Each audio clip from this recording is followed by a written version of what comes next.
আসসালামু আলাইকুম। আজকের গল্প অপরাহ্ন।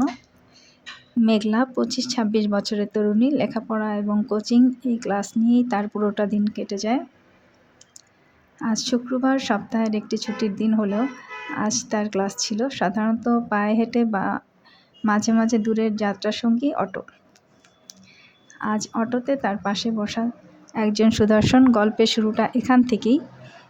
যুবক: মামা, খুলনা যাব কিভাবে? অটো চালক: সামনে বাস স্ট্যান্ড, ওখানে টিকিট কাউন্টার আছে। যুবক: আমাকে নামিয়ে দেবেন? মেঘলার কাছে মনে হলো ছেলেটি ইচ্ছা করেই টিকিট কাউন্টার বা খুলনা যাওয়ার পথ না চেনার ভান করছে। মেঘলার কোনো কথা না বললেই চুপ করে বসে রইল।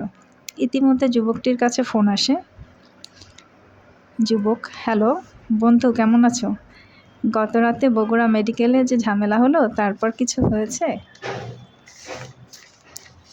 অপর প্রান্ত থেকে কিছু শোনা গেল না। যুবক: বন্ধু, বড় ভাইরা এসব কি বলে? আমি ওয়ার্ডে খোঁজ নিলাম, তারা কিছু আমাকে জানায়নি। আচ্ছা শোনো, গত রাতে আমার ফোন চুরি হয়েছে, এখন কারো নম্বর নেই, তুমি আমাকে সব নম্বর হোয়াটসঅ্যাপে পাঠিয়ে দেবে। নাম না জানা যুবক ফোন রাখতেই মেঘলা তার গন্তব্যে পৌঁছে গেছে। সে অটো থেকে নামার সাথে সাথে যুবকটি নিজেও অটো থেকে নেমে মেঘলার কাছাকাছি হাঁটছে। মনে হচ্ছে সুদর্শন আর দেখার মাঝে প্রশান্তি লুকিয়ে আছে। মেঘলা বাসায় পৌঁছে গেছে। মেঘলার বাসার মানুষগুলো কারোর সাথে কারো মিল নেই। মেঘলা ছাড়া এ বাসায় আছে নিশি খালা, বয়স ৬০-৬৫ হবে, অবিবাহিত। অযথা চিৎকার করা তার বদভ্যাস, এজন্য রহিম কাকা তাকে বিয়ে করতে রাজি চায় না। যদিও খালা নিজেকে বিবাহিত পরিচয় দেয়। বল্টু খালার বোনের ছেলে, অযথা অর্থাৎ রহিম কাকার প্রথম স্ত্রী ছেলে। যদিও প্রথম স্ত্রী রহিম কাকাকে অনেক আগেই ছেড়ে চলে গেছেন। সবার ইচ্ছা নিশি খালা এবং রহিম কাকার সম্পর্ক টিকে থাক। এর মধ্যে মেঘলার প্রেমের প্রস্তাবের সাথে সাথে বিয়ের প্রস্তাবও আসে।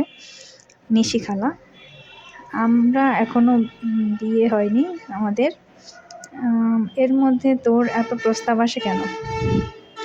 মেঘলা: খালা, আপনাদের জন্য প্রেম করতে পারি না, আমাকে যারা পছন্দ করে ওরা বিয়ে করতে চায়। নিশি খালা: তোকে যারা পছন্দ করে তোর বন্ধুদের মধ্যে, তাদের আমরা পছন্দ করি না। তোর কাকা তাদের সাথে ফোনে কথা বলা নিষেধ করে। নিশি খালা অবিবাহিত, কেউ জানে না, এমনকি মেঘলারও অনেকটা অজানা। সুতরাং মেঘলা প্রেম বিয়ের পথের কাঁটা বিছিয়ে রাখবে, স্বাভাবিক। এভাবেই সময়টা কাটতে থাকে। হঠাৎ ইনবক্সে সেই যুবকের মেসেজ আসে। আনিস বলছি, আপনার সাথে কথা বলতে চাই। শুনেছি পাত্র খুঁজছেন। মেঘলা: ঠিক শুনেছেন, কে বলল? আনিস: আপনার বন্ধু। কিছুদিনের কথোপকথনের পর আনিস মেঘলার সাথে দেখা করার জন্য ক্লাসের সামনে অপেক্ষা করে। মেঘলা: আপনি এখানে কেন? আনিস: আপনার সাথে দেখা করতে এলাম, একসাথে কফি খাবো। পাশের কফি শপে যখন তারা কফি খাচ্ছে, হঠাৎ নজর পড়ে আনিসের বস। আনিস: আসসালামু আলাইকুম বস। বস: ওয়ালাইকুম আসসালাম। আনিস: বস, আপনার সাথে দেখা হবে ভাবিনি। বস: মেয়েটি কে? আনিস: পছন্দ করি, ভাবছি বিয়ে করব। বস: তুমি শুধু প্রেম করবা, বাকিটা আমি করব। আমার হাতে প্রেমিকা তুলে দিবা, তোমার চাকরি নিশ্চিত। আনিস: বস, এখনও অতটা ঘনিষ্ঠ সম্পর্ক হয়নি, যদি প্রেম করতে পারি তাহলে আপনার কাছে পাঠানো যেত। কিন্তু মেঘলা প্রেম করতে রাজি না। আজ 1 কাপ কফির জন্য তাকে অনেক রিকোয়েস্ট করতে হলো। সময় মাত্র 30 মিনিট। বস: তোমাকে দিয়ে হবে না, অন্য ব্যবস্থা করতে হবে। আনিস: বস, আমার উপর ভরসা রাখেন, কাজ হবে। আমি খোঁজ নিয়েছি, ওর কাকা খালা খালাতো ভাই সুবিধার লোক না, তাদের সাথে কানেক্ট করি, যদি আপনাকে ব্যবস্থা করে দিতে পারি। বস: কাজ করতে পারলে তোমাকে খুশিই করব। মেঘলার অনুপস্থিতিতে বসের পক্ষ থেকে আনিস বাসায় এসেছে। আনিস: খালা, আপনাদের সাথে পরিচিত হতে এলাম, সাথে লোভনীয় অফার আছে। খালা: কি অফার? আনিস: আমার বস মেঘলাকে পছন্দ করে, মাঝে মাঝে ওনাকে সময় দিলে আমাদের দুজনেরই লাভ। আমার চাকরি আপনাকে ভাড়া বাসায় থাকতে হবে না, স্যারের জমিতে বাড়ি করে দেওয়া হবে, সেখানে বাকিটা জীবন পা তুলে থাকবেন। মেঘলারও সরকারি চাকরি হয়ে যাবে, শুধু ওনাকে খুশি রাখতে হবে। খালা: তোমার অফার আমি রাজি। ওর কাকাও আপত্তি করবে না, কারণ আমরা লাভের আশায় ওকে রেখেছি। ওকে দিয়ে এই কাজ করাতে হলে ওকে মানসিক নির্যাতন করতে হবে, কাজটা আমাকে করতে হবে, আমি পারবো। আনিস: খালা, সেই আশায় এলাম। হঠাৎ করে মেঘলার খালা কিভাবে বাড়ি করার টাকা পেল সে জানে না, কিন্তু মেঘলার উপর মানসিক নির্যাতন বেড়েই চলছে, যদিও তাকে অফারের কথা বলা হয়নি। মেঘলা: আনিসের সাথে ফোনালাপ হয়েছে, তার ব্যবহার ভালো লাগেনি। এমনিতেও ছেলেটি আমার অপরিচিত, তার খোঁজ নেওয়া সম্ভব না। সে বলল হোমটাউন চট্টগ্রাম, কিন্তু তার বাড়ি বগুড়া অথবা খুলনা। মিথ্যা বলার কারণ কি? কাকা: মেঘলা, তুই অন্য বাসায় থাক, এখানে ওরা তোকে পছন্দ করে না। মেঘলা: আমিও ওনাদের পছন্দ করি না, আমার পাওনা বুঝে পেলে বাসা ছেড়ে দেবো। কাকা: কিসের পাওনা? মেঘলা: আমার সার্টিফিকেট আটকে রেখেছেন, এজন্য ভালো সাবজেক্ট পাইনি। সার্টিফিকেট আটকে রাখা বেআইনি। এত বছর আপনাদের দুই বুড়াবুড়ি পালতে আমার জানে জান নেই। আমি এতটুকু বয়স থেকে আপনাদের সেবা দিচ্ছি, অবশ্যই ফ্রি সেবা দেব না, টাকা পাবো, চলে যাব। পরিবারের কথা কাটাকাটির পরে সমাধান আসেনি, সুতরাং মহিলা সংস্থা যোগাযোগ করে মেঘলা এর প্রতিকার চাইল। মহিলা সংস্থার সদস্য জেবা: